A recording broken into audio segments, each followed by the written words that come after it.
देख रहे हैं आप देख रहे हैं न्यूज़ ऑफ इंडिया ट्रू। इस वक्त हम मौजूद है देश की राजधानी दिल्ली के अंदर और हम आपको बता दें कि हमारे कैमरे के समक्ष इस वक्त जो है आम आदमी पार्टी के मंत्री श्री राजेंद्र पाल गौतम जी और उनके साथ में खड़े हुए जो लोग हैं वो तमाम अलग अलग विधानसभाओं से जिम्मेदार लोग हैं। सुप्रीम कोर्ट के एडवोकेट साहब हैं और न्यूडल ऑफिसर इस टाइम फातिमा जी मौजूद हैं और भी कई सारे हम राष्ट्रीय अध्यक्ष इस वक्त मौजूद हैं जो एक नई विंग बनाई है और उसके क्या मकसद हैं और तमाम आज जो है आज अब्दुल कलाम साहब की जयंती के दिन पर हम आपको जो विजुअल्स दिखा रहे हैं भारी संख्या के अंदर समर्थन देने के लिए पहुंचे मंत्री जी को, क्योंकि हमेशा एक अलग विचार, एक अलग और एक नया काम जो देश और जनता के हित में रहा है उस तरह के काम हमने दिखाए हैं कहीं ना कहीं मंत्री जी के। हम सीधे चलते हैं मंत्री जी की तरफ। बहुत बहुत स्वागत है सर आपको। धन्यवाद सर। आज जो आपने ये एक नई विंग बनाई है सर, क्या उद्देश्य, सबसे पहले इसके बारे में अवगत कराएं। नहीं, पहले मैं बताऊं कि एस सुभाष आर्य जी उसके प्रेसिडेंट हैं। दिल्ली जल बोर्ड में चीफ इंजीनियर हुआ करते थे।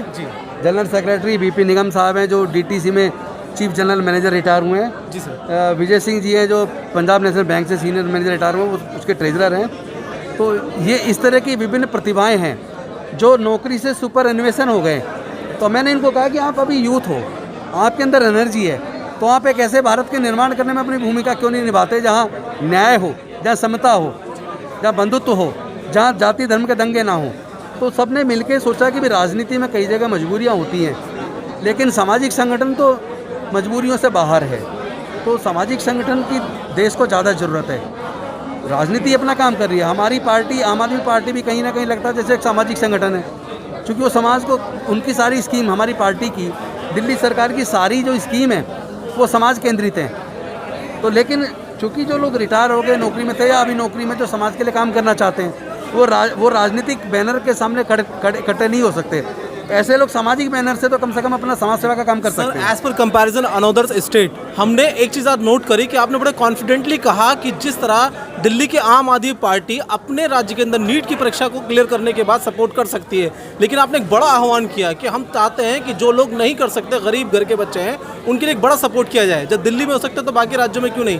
तो सर इसके लिए क्लैरिफिकेशन दीजिए कि क्या आप योजना बनाएंगे इसके माध्यम से, क्योंकि सर कहीं ना कहीं नीट के बाद वाकई ये बात हमने ज़मीनी स्तर पर देखी है कि बच्चे आहत रह जाते हैं। अभी मैं मुख्यमंत्री जी से बात करूंगा, क्योंकि वो खुद ऐसे मुद्दों पर बहुत ज़्यादा चिंतित रहते हैं, सक्रिय रहते हैं और ऐसे मुद्दों पर हमेशा मदद करते हैं। उनसे बात करके एक रास्ता निकालेंगे और पूरे देश की सरकारों से मैं निवेदन करना चाहता हूँ आपके चैनल के माध्यम से कि जो बच्चे गरीब परिवारों से आते हैं और वो बड़ी मेहनत करके ऐसा एग्ज़ाम पास करते हैं, डॉक्टर बनने का सपना, इंजीनियर बनने का सपना, IAS बनने का सपना, तो जो इंजीनियरिंग मेडिकल क्वालिफाई करके आते हैं या क्लेट का एग्ज़ाम पास करके आते हैं, BR का पास करके आते हैं, CA का पास करके आते हैं और उनको पैसे के अभाव में फिर एडमिशन नहीं ले पाते, तो इससे एक जो काबिलियत है वो मर जाती है।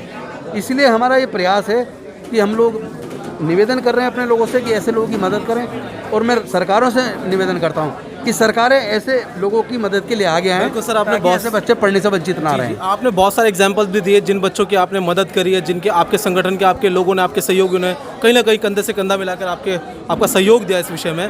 सर एक और आपने आज अपनी जो वार्तालाप में सर एक बात कही कि भाई जहाँ तक भी आप देख रहे हैं कि एक के बाद एक अटैम्प्ट हो रहा है दलितों की बेटियों पर, महिलाओं पर, तो सर उसके विषय में सर उसको रोकना एक बहुत बड़ा कहीं ना कहीं सर, क्योंकि आप देख रहे हैं कि दूसरे लोग भी जो है अपनी मीटिंगें कर रहे हैं, 12-12 गाँवों की मीटिंग कर रहे हैं और एक नई रणनीति बना रहे हैं, अपने आप को बेकसूर साबित कर रहे हैं और इसमें भी कई सारी चीज़ें शामिल है सर, आप बखूबी जानते हैं, but I am saying now. तो सर क्या इसके लिए एक मजबूत रणनीति होगी? हम लोग समाज को जागृत करने का काम करेंगे मिशन जय भीम के माध्यम से और संस्कार लोगों में ऐसे डलने चाहिए, बच्चे के अंदर स्कूल लेवल पे ही ऐसे संस्कार डलने चाहिए। एक मोरल वैल्यूज़ का उन्हें एहसास होना चाहिए। उसको एहसास होना चाहिए कि ये जैसे आप अपनी बहन को सुरक्षित देखना चाहते हैं, ऐसी दूसरी की बहन भी हमारी बहन के बराबर है, वो सुरक्षित होनी चाहिए। उसमें विश्वास होना चाहिए कि वो आधी रात को भी निकलेगी, उसको कोई टच नहीं करेगा। लेकिन ये परिवारों को भी अपने बच्चों को कहीं ना कहीं संस्कारी करना पड़ेगा। स्कूल एजुकेशन में भी इसका एक पीरियड लगाना पड़ेगा जहाँ लोग छोटे बच्चों को संस्कारी करने का काम किया जाए।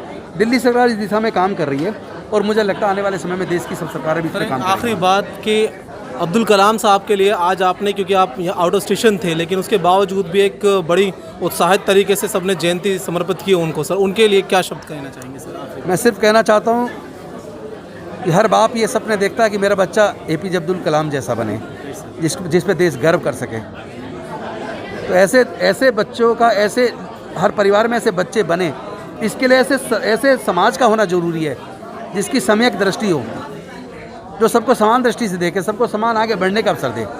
तो हमारे अध्यक्ष जी हैं, जनरल सेक्रेटरी साहब हैं, और हमारे ओबीसी कमीशन के चेयरमैन, ओबीसी जो मोर्चा उसके चेयरमैन है, ये सारे लोग, वकील साहब हैं अंसारी, सब लोग मिलकर प्रयास कर रहे हैं कि एक अच्छे समाज का निर्माण हो, एक अच्छे भारत का निर्माण हो, और मुझे लगता है हम जरूर सफल होंगे। देखिए, ये हमारे साथ थे राजेंद्र पाल गौतम जी, जिनके हमने विचारधारा से आपको अवगत कराया कि किस तरह से वो अपने मिशन पर काम कर रहे हैं। अभी हम और लोगों से बात करेंगे, क्योंकि और भी जो सहयोगी उनके कंधे से कंधा मिलाकर साथ हैं, उनसे बात करने की कोशिश करेंगे। सर, क्या कहना चाहेंगे, क्योंकि आप खुद कहीं ना कहीं 28 साल से सुप्रीम कोर्ट के अंदर प्रैक्टिस में हैं और एक बड़े वकील हैं, तो सर क्या कहाँ तक सहमत हैं आप तमाम चीज़ों से? क्या कुछ ऐसा बदलाव आ पाएगा? बिल्कुल, जो मिशन की बात हम लोग कर रहे हैं, तो उसमें समानता और समता की बात की गई है।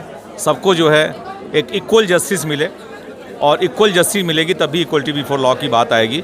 तो इक्वलिटी बिफोर लॉ लाना, इक्वल जस्टिस लाने की हम लोग बात मिशन कर रहे हैं। इसके लिए हम लोग अवेयर करेंगे जनता को, और जनता को समझाएंगे कि उनके राइट्स क्या हैं, उनकी ड्यूटीज़ क्या हैं, और तभी हमारे एक अच्छा समाज का निर्माण बन सकता है। तभी देश में जात पात का जो ये सब खत्म होता। हम लोगों को, जनता को लॉजिकल बनाना चाहते हैं, रैशनल बनाना चाहते हैं।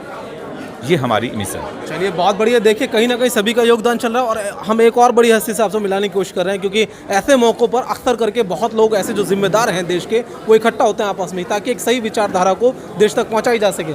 सर, आपने एक बहुत लंबे समय से, सबसे पहले अपना परिचय दे सर हमारे चैनल के माध्यम से। मैं हंसराज, और all India backward classes federation का वर्किंग प्रेसिडेंट हूँ, और SC ST OBC के कामों के लिए, उनके जो वंचित स्वरूप हैं उनके संवारने के लिए सरकार की तरफ हम ध्यान आकर्षित करते हैं, और ये मिशन का काम करते हैं। चलिए सर, क्या, क्योंकि आपका कहीं ना कहीं तजर्बा रहा है एक लंबे समय से, जब से मेरी पत्रकारिता शुरू हुई 8 साल पहले से दिल्ली से, तभी से मैं देखता आ रहा हूँ आपको, और मुझे उम्मीद लग रही है कि शायद आप एक कोरोना काल में और थोड़ा सा एक एज भी होने के बावजूद आप लेकिन कंटिन्यू सामाजिक कार्यों में लगे हुए हैं, और तमाम उन लोगों के साथ कंधे से कंधा मिला रहे हैं। सर, क्या आप लगता है कि आपका ये मिशन जो जल्द पूरा हो पाएगा?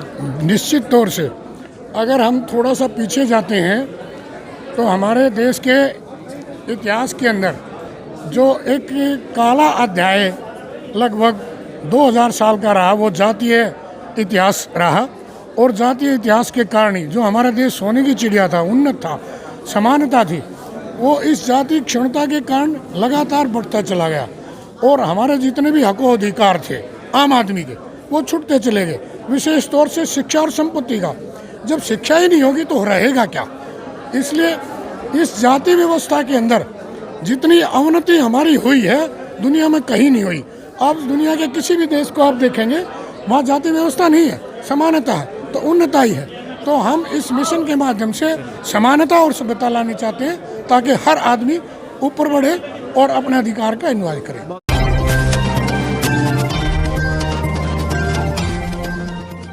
आप देख रहे हैं